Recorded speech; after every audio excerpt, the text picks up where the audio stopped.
વડો બનાવો બનાવો ગામ ઉજ્જવળ બનાવો ગામ ઉજ્જવળ બનાવો અશિક્ષા દૂર કરો અશિક્ષા દૂર કરો વિકાસ તરફ વધો વિકાસ તરફ વધો અશિક્ષા દૂર કરો અશિક્ષા દૂર કરો વિકાસ તરફ વધો વિકાસ તરફ વધો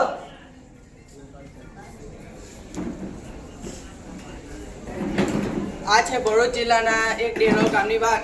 અહીંયા લોકો ભણેલા તો છે પણ હજુ કેટલા લોકોને ભણતા નહીં આવડતું. તો ભણતા ના આવડે તો આપણા જીવનમાં મુશ્કેલી તો પડે ને. તો એવું જ આપણે એક દ્રશ્ય નિહાળીશું.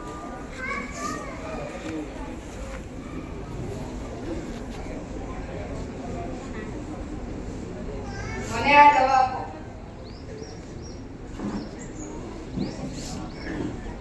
હાલો તમારી દવા અને તમારું બિલ. એ ભાઈ આના પર શું લખ્યું છે? અરે ભાઈ આના પર એ લખ્યું છે કે દિવસમાં 2 વાર લેવાની.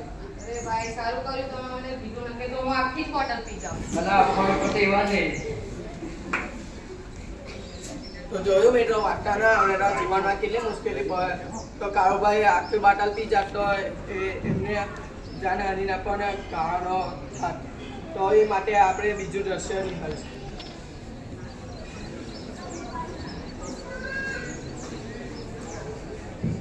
પણ સાહેબ આ કેવું? આવો કાલુભાઈ બેસો. ઘણો ટાઈમ આ પેલા તમે ધમ મારો. જોને એવું કે પ્રોબ્લેમમાં રાખો છો તમે. આ કેટલાય પ્રોબ્લેમ છે જિંદગીમાં. અરે એવું તો શું થયું?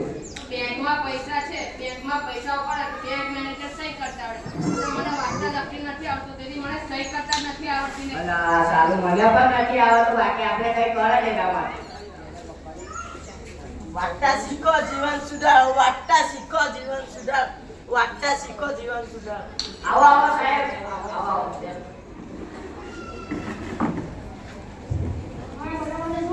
આ જોને કાલુભાઈને કઈ પ્રોબ્લેમ છે એને. સાહેબ મને એવું છે કે મને વાંચતા લખતા નહીં આવડતું અને બેંકમાં પૈસા પડાવે તો બેંક મેનેજર સહી માંગે. સહી કરતા મને આવડતું જ નથી.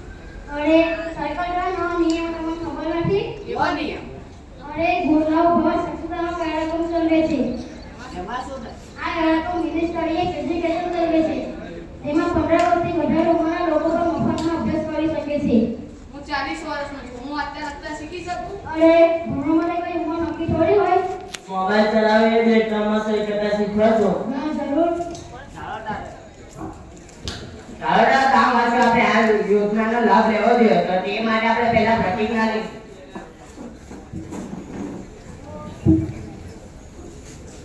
આપણે પ્રતિજ્ઞા લઈએ છીએ કે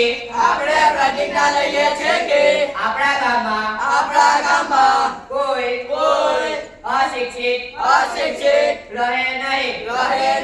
જય હિન્દ. સાક્ષર ગામ સશક્ત ભારત